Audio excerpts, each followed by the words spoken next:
जय हिंद दोस्तों। स्वागत है आज की क्लास में। और आज हम लोग मैथ्स पेडागोजी का एक बहुत ही इंपॉर्टेंट थ्योरी है उसको डिस्कस करेंगे। और इस थ्योरी का नाम है बच्चों Pamela Liebecks ELPS theory. Pamela Liebeck ने एक बुक लिखी थी जिसका नाम था how to teach mathematics effectively to the children, यानी बच्चों को प्रभावपूर्ण तरीके से गणित कैसे सिखाया जाए। ये बुक का नाम है पामेला लाइबैक जी की।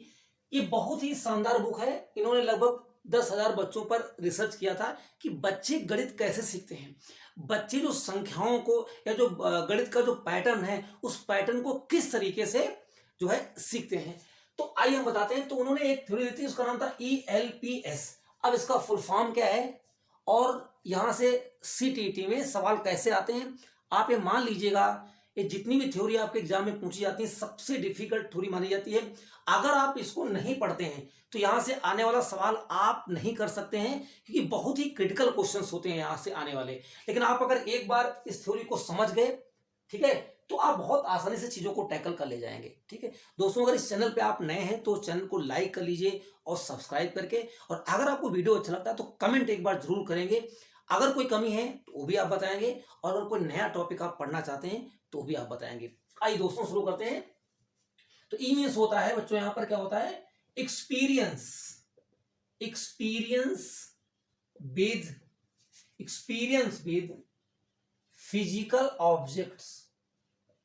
फिजिकल ऑब्जेक्ट्स, इसका मतलब क्या हुआ कि मूर्त पदार्थों के साथ, उदाहरण से, यानी मूर्त पदार्थों के साथ पहले आपको क्या कराना है, बच्चों को अनुभव कराना है। तो एक्सपीरियंस विद फिजिकल ऑब्जेक्ट्स, इसका मतलब बच्चों यहां पर क्या हो जाएगा, इसका मतलब यहां पर हो जाएगा कि मूर्त, या मूर्त को हम लोग क्या बोलते हैं, साकार। साकार मतलब मूर्त होता है, या इसको हम बोलते हैं प्रत्यक्ष।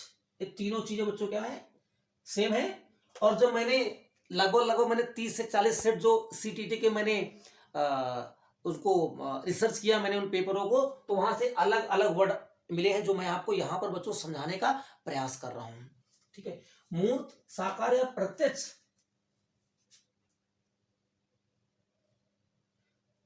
प्रत्यक्ष पदार्थों से अनुभव कराना, से अनुभव कराना।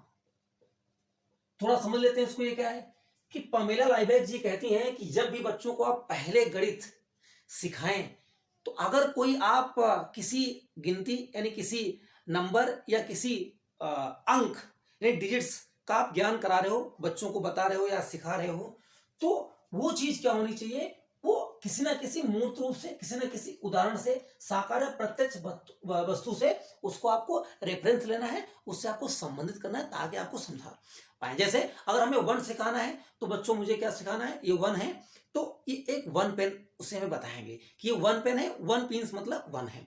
तो इसका मतलब बच्चों ये होता है कि रेफरेंस यानी उदाहरणों के माध्यम से समझाना है। मैंने पहली वीडियो में आपको एक कहानी भी सुनाई थी, मैं थोड़ा सा उसका अंश एक बार फिर से आपको बताने का प्रयास करूं ताकि आप सभी लोग जो उस वीडियो को नहीं देखे हैं वो भी आप मुझसे जुड़ सके। मैंने आपको क्या बताया कि एक तोता, मान लो मैं गिनती के माध्यम, मैं इस मूर्त पदार्थ के माध्यम से बच्चों को काउंटिंग सिखा रहा हूं। कैसे, एक तोता मांग रहा था, एक तोता मांग रहा था खाने को दे दो, और एक तोता और आ गया, हो गए अब दो। दो हो गए भाई, दोनों तोते मिलकर दाना रहे थे बीन, एक तोता और आ गया, हो गए अब तीन। और तीनों तोते मिलकर उड़ने को तैयार, एक तोता और आ गया, हो गए अब चार। चारों तोते मिलकर कर रहे थे नाच, और एक तोता और आ गया, हो गए अब पांच। तो इस तरह से बच्चों आपको क्या करना है, इस तरह से आपको रेफरेंस के माध्यम से, उदाहरण के माध्यम से बच्चों को सिखाने समझाने का प्रयास करना है। इसी को कहते हैं प्रत्यक्ष या मूर्त रूप से बच्चों को सिखाना। आइए बच्चों आगे बढ़ते हैं। और अब क्या है, language. Language that describe the experience। यहां पर बच्चों क्या है, भाषा के माध्यम से, क्या है यहां पर, भाषा के माध्यम से, भाषा, भाषा के माध्यम से अनुभव कराना, भाषा के माध्यम से अनुभव कराना। कैसे दोस्तों, अभी मैंने आपको कहानी सुनाई थी, लेकिन उस कहानी को मैंने तोते के मूर्त रूप से रिलेट किया था। अब उसी चीज को अब मुझे भाषा का प्रयोग करना भी तो है, तो मैंने पहले मूर्त रूप से तोते लिए और फिर कहानी को हमने भाषा के माध्यम से आपको समझाया सुनाया। तो क्या है, पहले आता है मूर्त पदार्थ और उसके बाद आती है भाषा या कहानी। ठीक है भाई। तो अब अगर आप संक्षेप में यहां पर समझते चले तो सबसे पहले नंबर पर जो आता है, पहले स्टेप पर बच्चों क्या है, पहले स्टेप पर बच्चों आ जाएगा क्या, पहले स्टेप पर बच्चों आ जाएगा क्या, प्रत्यक्ष। इसको आप प्रत्यक्ष या बच्चों आप मूर्त भी कह सकते हो। और बच्चों दूसरे नंबर पर क्या आ गया, भाषा या कहानी आ गई। और तीसरे नंबर पर और चौथे नंबर क्या आएगा, वो चीज आपको यहां पर देखनी है। आगे आगे पी फॉर होता है बच्चों पिक्चर, पिक्चर दैट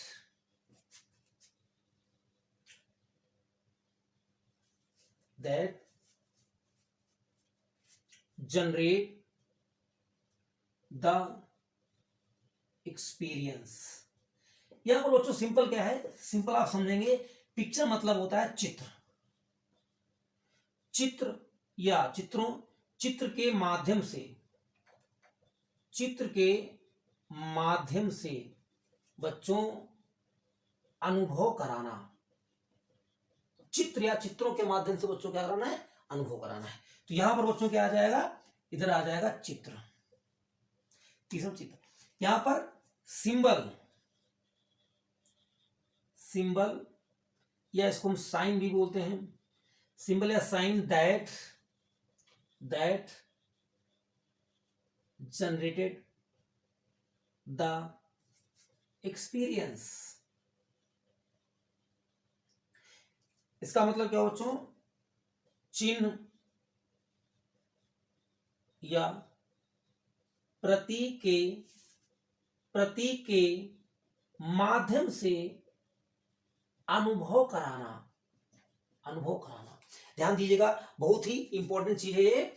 यानी सबसे पहले क्या हुआ, हम बच्चों को मूर्त रूप से सिखाएंगे, प्रत्यक्ष वस्तु के साथ रेफरेंस लेके सिखाएंगे।